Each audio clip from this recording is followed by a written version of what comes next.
დიზაინი არის ამოცანის დანახვა და მე მისთვის ამოხსნის მოძებნა. ანუ ჩემთვის ეს არის, შეიძლება სხვადასხვა ადამიანის სხვადასხვა ინტერპრეტაციას აძლევს ამ სიტყვას, მაგრამ ჩემთვის არის რა პრობლემა უნდა მოუგვარო მოხმარებელს. მთელი ეს პროცესი არის დიზაინის პროცესი. ჩემთვის, როცა დიზაინზე ვსაუბრობთ, ესთეტიკა არის მხოლოდ ერთ-ერთი ნაწილი. არ არის მთლიანი თემა, იმიტომ რომ მთლიანი თემა ბევრად უფრო მეტი არის. და ჩემი აღქმაა, რომ ხშირად ეს შეცდომა იშვება ხოლმე, რომ აი დიზაინი არის რა ლამაზია. არა, ლამაზიც დიზაინის კომპონენტია, უბრალოდ მთელი დიზაინ პროცესი იწყება ამოცანის დასმიდან და მისი ამოხსნით და მთავრდება და შესაბამისად შუაში რაც არის ყველაფერი. მაგალითად, ინტერფეისული დიზაინი ხა მე თვითონ ციფრულ პროდუქტებზე ვმუშაობ და შესაბამისად სულ მიწევს ციფრული ინტერფეისების დამუშავება და მათი რაღაც გააზრება. მან მაგალითად ესთეტიკურ ნაწილს ძალიან დიდი მნიშვნელობა აქვს, მაგრამ ამაზე უფრო დიდი მნიშვნელობა ჩემი აზრით აქვს აი UI და UX-ი, ხო? User Experience Design-ს, იმიტომ რომ თუ არ გაიაზრე ეს experience პროცესის, ანუ გამოცდილება თუ როგორ იღებ შენ რაღაცა პროდუქტს და ეს მე არ გადაიტანეს სწორ ინტერფეისულ დიზაინში, რომელიც არ არის მხოლოდ ესთეტიკა, არამედ არის ასევე რა, სად, როგორ მუშაობს. ჩემი აზრით არ გამოვა კარგი ამოხსნა. თუ ჩვენ გვინდა რომ მომხმარებლის აღქმა გქონდეს და ზუსტად ვიცოდეთ როგორ დეკომპოზიცია გავუკეთოთ მომხმარებლის ამოცანას და შემდეგ მისი ამოსახსნელი ინსტრუმენტები მას მივცეთ, აუცილებლად უნდა ვიყოთ აღჭურვილები დიზაინის ინსტრუმენტარიით.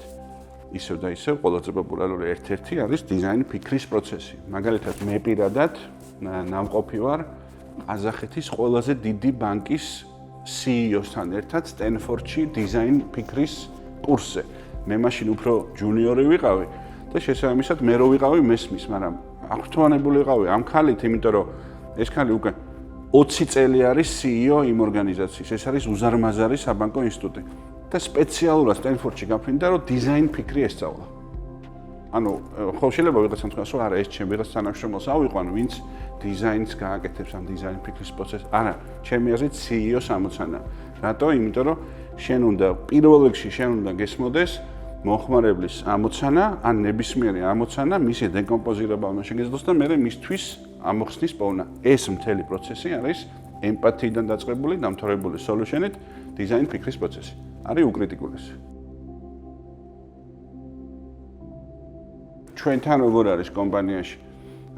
ჩვენ ესე ვამბობთ, რომ ჩვენი სტრატეგია ბაზირებს სტრატეგიულ რაღაც იმაზე რა ქვია პროცესზე, flywheel, არ ვიცი ქართულად როგორ თარგმნო, რომელიც ამბობს, რომ ჯერ უნდა გქონდეს მაგარი პროდუქტი, თუ მაგარი პროდუქტი გაქვს, მაშინ მომხმარებელი მისთვის შენთან მოვა. მერე უნდა გქონდეს მაგარი მომსახურების გამოცდილება, იმიტომ რომ თუ პროდუქტი მაგარია, მაგრამ გამოცდილება ამ პროდუქტის მიღების არის საშინელება, ვერ გადაარჩენს პროდუქტი მთლიან შედეგს.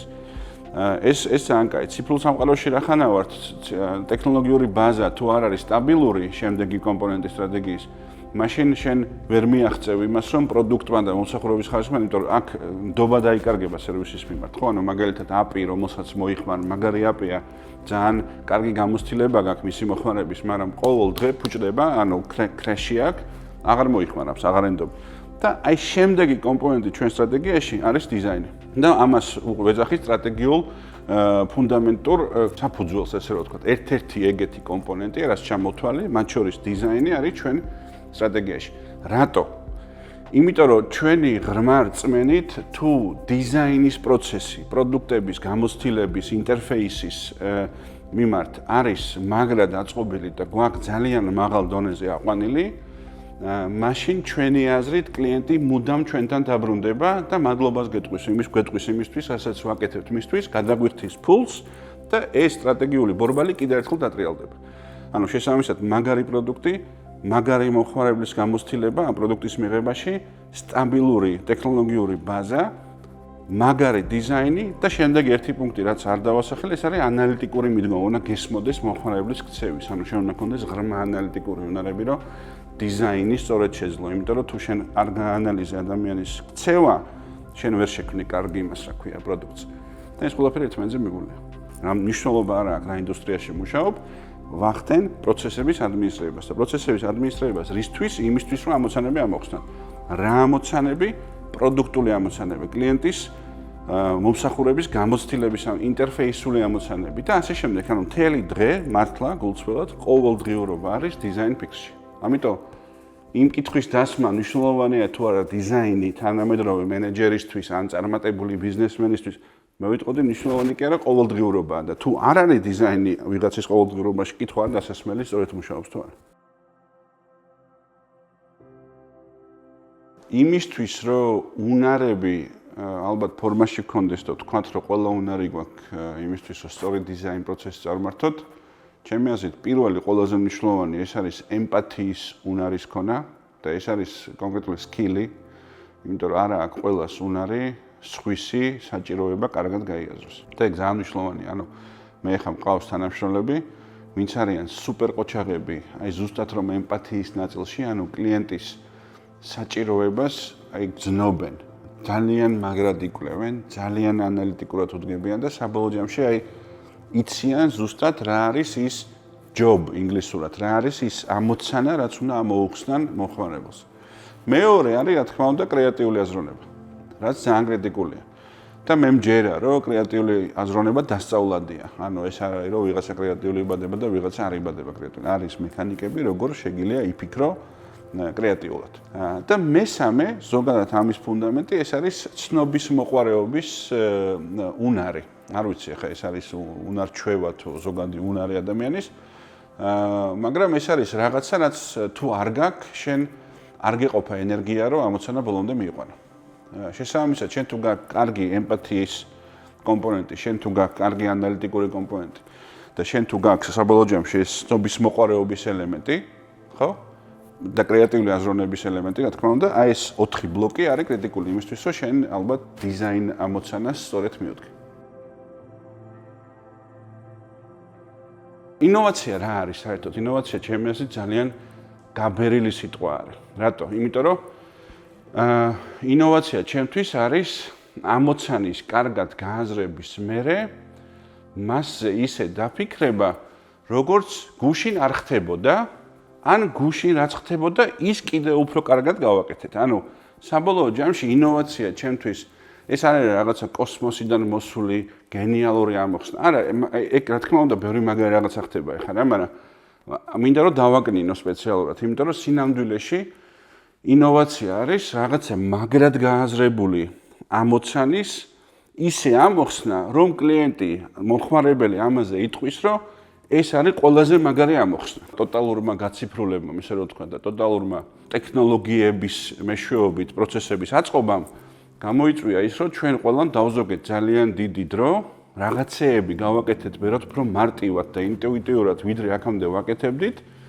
და ბევრად უფრო ვისიამოვნეთ პროცესის. ხო, ახლა მე მუშაობ ციფრული ფინანსების და ციფრული ფინანსური მომსახურებების ინდუსტრიაში და რავი, ადრე თუ ბანკში ადამიანს სჭირდებოდა მისვლა ფეხით მე იქ დალოდება და ასე შემდეგ, ეხლა ციფრული ინტერფეისით შეიძლება რომ უცბად 2 წამში გააკეთო რაღაცა. ეხლა გუშინ წინ უშუალოდ ქონდა შეხება ერთ-ერთ ყველაზე დიდ მეწარმესთან უზბეკეთის, რომელმაც ერთ-ერთი თავის ბიზნესი არის სუპერმარკეტების ქსელი და მიყვებოდა რომ მეო 42 წუთი დავაზოგინეო ყოველდღიურ ყიდვებშიო ჩემ მომხმარებლებს ცხოვრებაო. ყოველდღე 42 წუთი, მეთქი საიდან იცი 42 წუთი.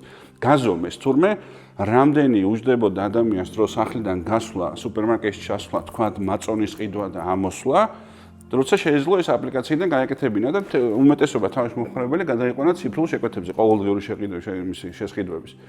ხო და ეგ არის ტექნოლოგიები ჩემთვის. ანუ ტექნოლოგიები ისევ და ისევ არის ინსტრუმენტარია იმისთვის, რომ ადამიანმა უკეთ იცხოვროს. ხელოვნური ინტელექტი არის ძალიან ძლიერი ხელსაწყო იმისთვის, რომ ჩვენი საქმე უკეთ ვაკეთოთ. მე აბსოლუტურად არ მჯერა იმისი, რომ ეს არის ადამიანური კაპიტალის რამენაირად შემამცირებელი რა ვიცი, საფრთხე. ეს არის ინსტრუმენტი, რომელიც ადამიანურ კაპიტალს კიდევ უფრო გააძლიერებს და გააძვირფასებს. იმიტომ რომ ადამიანს აქვს უნარები, რომ ხელოვნური ინტელექტი კიდევ უკეთ გამოიყენოს და საბოლოო ჯამში მაგარი პროდუქტი მიიღოს. იმისთვის, რომ ჩვენ შევძლოთ დიზაინის უნარების ორგანიზაციებში და ყოველდღიურობაში სხვა საქმიანობაში გაჩენა აუცილებელი არის, რომ ვიმეცადინოთ დიზაინის სხვადასხვა ინსტრუმენტის აღქმაში და ინსტრუმენტის შეძენაში. მაგალითად, არის ეგეთი ცნება product management-ი, პროდუქტოლოგია, სხვანაირად თუ დავარქვათ, ხო? პროდუქტოლოგია რა არის? ეს არის ზუსტად იმის ცოდნა, თუ როგორ უნდა შექმნა, როგორ უნდა მართო და როგორ უნდა მიცე ახალი ცხოვრების ციკლი რაღაც კონკრეტულ პროდუქტს. დიზაინის პროცესი არის. ანუ ეს არის თავიდან ბოლომდე დიზაინის პროცესი. თუ ჩვენ ვახდენთ თუნდაც ინტერფეისულ დიზაინს, ხო, უნდა გვესმოდეს როგორ რა არის სწორი ინტერფეისული დიზაინი, განსაკუთრებით ციფრულ სამყაროში.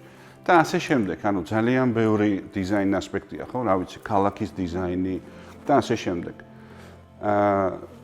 არის ინსტიტუტები, არის კონკრეტული სკოლები, არის კონკრეტული დაწესებულებები, არის კონკრეტული კურსები, არის ბევრი სხვადასხვა ფორმატი, როგორ შეიძლება ეს ცოდნა მიიღოს. საქართველოში არის დიზაინ ინსტიტუტი, ერთ-ერთი, მათ ბევრთაგანი ალბათ იმედი მაქვს, რომელიც ამას ყოჩაღურად აკეთებს, იმიტომ რომ მთელი აქცენტი დიზაინზე აქვს.